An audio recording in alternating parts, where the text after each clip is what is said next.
یہ تھا آسما کے گھر والوں کا موقف۔ دوسری جانب ملزمان کا کہنا بالکل الٹ ہے، مگر جب ہم نے ان سے بات کرنے کی کوشش کی تو انہوں نے ہم سے بات کرنے سے انکار کر دیا۔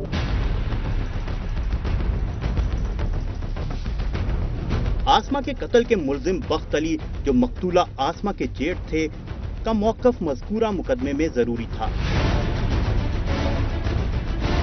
بنام سرکار کی ٹیم ان کی تلاش میں نکلی اور ایف آئی آر میں درج ان کے ایڈریس سرجانی ٹاؤن پہنچی۔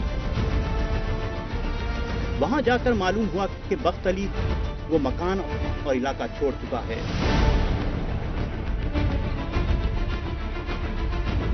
ملزم بخت علی کا اس مقدمے میں موقف بہت اہمیت کا حامل تھا، اسی لیے ضروری تھا کہ بخت علی اور آمنہ کو تلاش کیا جائے اور پھر ایک نئی منزل کی تلاش شروع کر دی گئی۔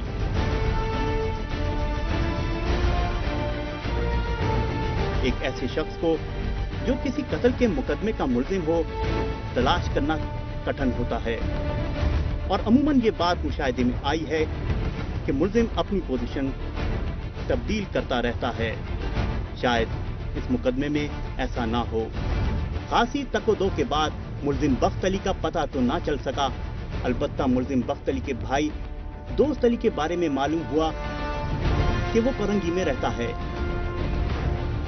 بنام سرکار کی ٹیم کورنگی پہنچی اور دوست علی کو تلاش کیا۔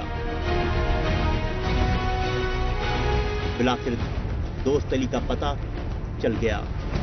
بنام سرکار کی ٹیم نے دوست علی سے ملاقات کی اور اسے بتایا کہ اس مقدمے کے اصل حقائق جاننے کے لیے بخت علی اور آپ کی والدہ کا موقف جاننا ضروری ہے، کیونکہ دونوں ملزمان ہیں۔ ایسے بھی یہ مقدمہ گزشتہ 6 سال سے زیر سماعت ہے۔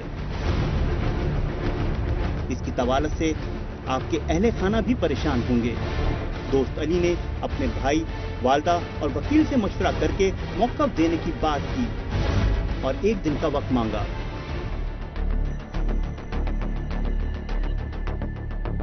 بنام سرکار کی ٹیم اگلے روز کورنگی پہنچی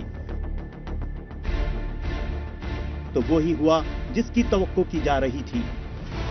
دوست علی نے اس مقدمے کے حوالے سے ملزم بخت علی اور آمنہ کی جانب سے بات نہ کرنے کی خبر سنا دی۔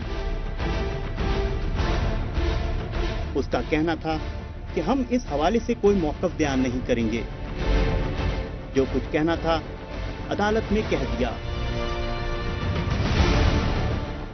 اس کیس کے ڈیلے ہونے کی کیا وجوہات ہیں؟ کون سی قانونی پیچیدگیاں اور رکاوٹ ہیں؟ ملتے ہیں لیگل ایکسپرٹ سے۔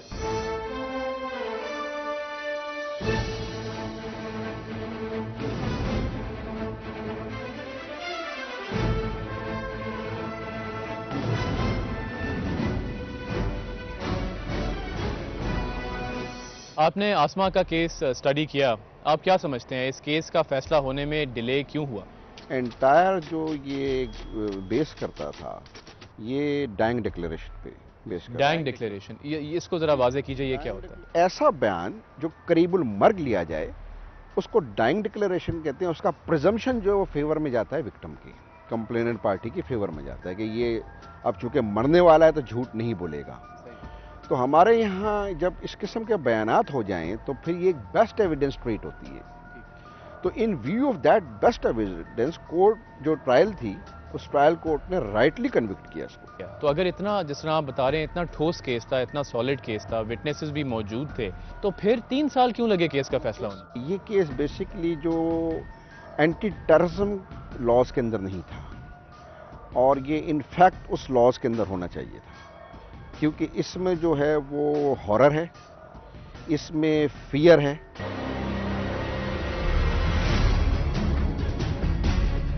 اب یہ تھا آرڈنری لاز کے اندر، تو آرڈنری لاز میں مرڈر کیس کا ڈسپوزل آلموسٹ 2 سے 3 سال تو آرڈنری کاز میں لیتا ہے۔ جب آسما کے مرڈررز کو کانوکٹ کر دیا گیا، ان کو سزا سنا دی گئی، 25 سال عمر قید کی سزا، 50 ہزار روپے جرمانہ، تو کیا وجہ ہوئی کہ اس کے بعد مہینے کے اندر ہی ان کو کورٹ نے فیصلہ دے دیا کہ ان کی ضمانت ہو گئی اور آج تک وہ کیس چل رہا ہے؟ تو اس آرڈر کو دیکھنے کے بعد میں خود بھی بڑا حیران ہوں کہ وہ آرڈر ایک تو وہ کرائیٹیریا پورا نہیں کرتا جو 426 کے انگریڈینٹس ہیں، کیونکہ 426 میں ڈسکریشن نہیں ہے،